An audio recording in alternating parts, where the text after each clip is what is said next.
a washerwoman who became America's first self-made female millionaire. 5 of Hollywood's biggest directors walking into active combat with nothing but cameras. Every one of these series is based on a true story. Every one of them is incredible, and I guarantee you haven't seen at least half. This is a 3-part documentary about something I had no idea about before watching. During World War II, 5 major Hollywood directors left their careers and went to document the war from the front lines. Frank Capra, John Ford, John Huston, George Stevens, and William Wyler. These weren't random guys with cameras. These were serious filmmakers who went into combat zones, filmed D-Day, concentration camps, and major battles. Some of what they shot ended up being used for propaganda, some of it just documented what was happening. Meryl Streep narrates it, and modern directors like Spielberg and Guillermo del Toro talk about the footage and what these guys went through. What's interesting is the documentary doesn't just treat them like heroes. It gets into the complicated parts. They were making propaganda, they witnessed horrific things, they came back changed. The footage they shot is incredible, and the stories of how they got it are pretty wild. Dopesick follows the opioid crisis through different people's eyes: doctors, patients, prosecutors, and the pharmaceutical executives pushing OxyContin.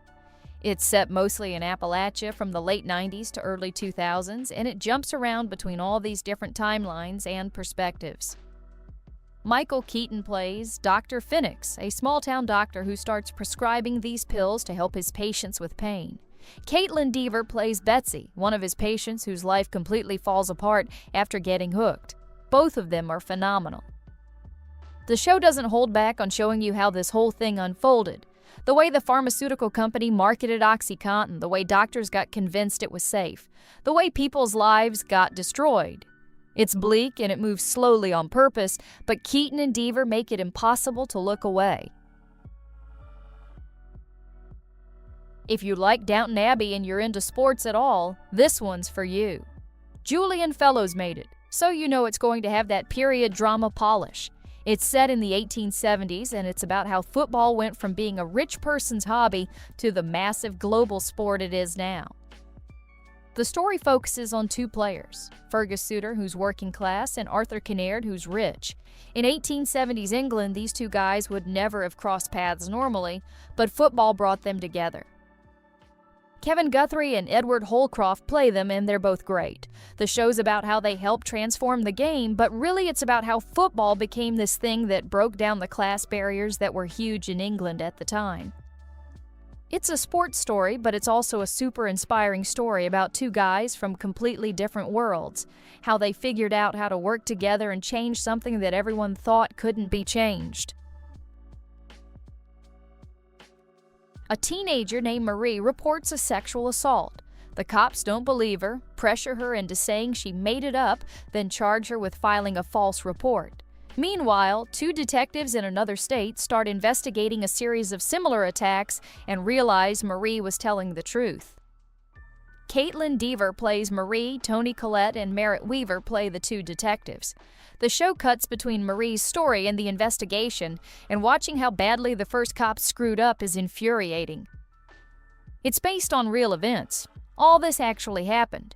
The detectives eventually connected the cases and caught the guy, but not before Marie had already been put through hell by the police who were supposed to help her. The performances are what make it, Dever especially. She's incredible. It's a hard watch, but it's extremely well done and super empowering. Rocket Boys is about 2 Indian scientists who built India's nuclear and space programs after the country got independence. These 2 guys had this massive ambition. They wanted India to be a scientific powerhouse, to have its own space program, its own nuclear capabilities. The series follows them through the decades, and it shows you what they achieved, but also what it cost them personally. The relationships that suffered, the political battles they had to fight, all of it. It's well made and the leads are strong. The show covers a lot of ground. You're watching them deal with funding issues, political opposition, their own doubts about whether they can actually pull this off. If you're into biographical dramas about people who accomplished something massive against the odds, this one delivers. It's about what it takes to dream that big and actually pull it off. This British show has been running for over a decade now. It follows nurses and midwives delivering babies in one of the poorest parts of London during the 1950s and 60s. Based on Jennifer Worth's memoirs about working at this place called Non-Natus House. The interesting part is it shows what childbirth was actually like back then in the slums. No hospitals, no epidurals, just midwives showing up at cramped apartments helping women give birth. A lot of the time, the families couldn't even afford basic medical supplies. What makes the show work is it's not depressing. It focuses on these small victories, a difficult delivery that goes well, a scared first-time mother who gets through it. The show's been on for 15 seasons because people actually like watching these stories about people helping each other out. Everyone knows who Anne Frank is. This show is about Mip Giss, the woman who hid the Frank family in Amsterdam during World War II. Belle Powley plays Mip, and the 8 episodes follow her and her husband secretly keeping the Franks and a few other people hidden in an attic for over 2 years. The whole time they're buying extra food, dealing with nosy neighbors, lying to everyone they know. They know one mistake gets everyone caught. The show treats it like a thriller because that's basically what it was. Every episode has these moments where someone almost discovers them, like a surprise inspection, or a plumber who needs access to the building, just constant near misses. Powley's really good in it. You can see how terrified Mip is the whole time, but she keeps doing it anyway. It's super tense even though you know how it ends. Sarah Breedlove was a washerwoman in the early 1900s who figured out how to make hair products for black women. She ended up becoming the first female self-made millionaire in America. Octavia Spencer plays her, and the 4-part miniseries shows how she built this whole hair care empire from scratch. She's selling door-to-door, hiring other women to sell for her, fighting with competitors who keep trying to copy her products. The interesting angle is Walker wasn't just trying to get rich herself. She was training other women to be salespeople and make their own money, which was pretty radical for that time period. She ended up with thousands of women working for her across the country. Spencer's great in it. She plays Walker as someone who's stubborn and driven but also genuinely wants to help people.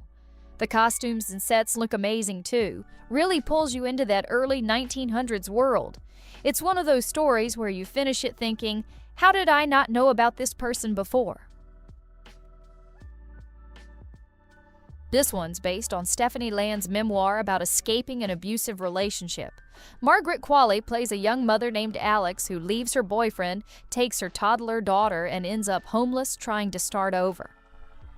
The show follows her working as a maid cleaning houses while she's living in her car, then in a shelter, trying to scrape together enough money to get an actual apartment. She can't afford childcare, so she can't work consistent hours. She can't get housing assistance because she doesn't have the right paperwork. Everything keeps falling apart. What's good about it is nothing simple. Her ex isn't some monster. You see why she was with him and why leaving was complicated. Her mom tries to help, but she's got her own problems. It's just messy the way real life is messy. Margaret's fantastic here. It's probably her best performance. The show does get pretty heavy, but it's also about survival and hope. In 1989, 5 Black and Latino teenagers from Harlem were arrested for assaulting a woman in Central Park.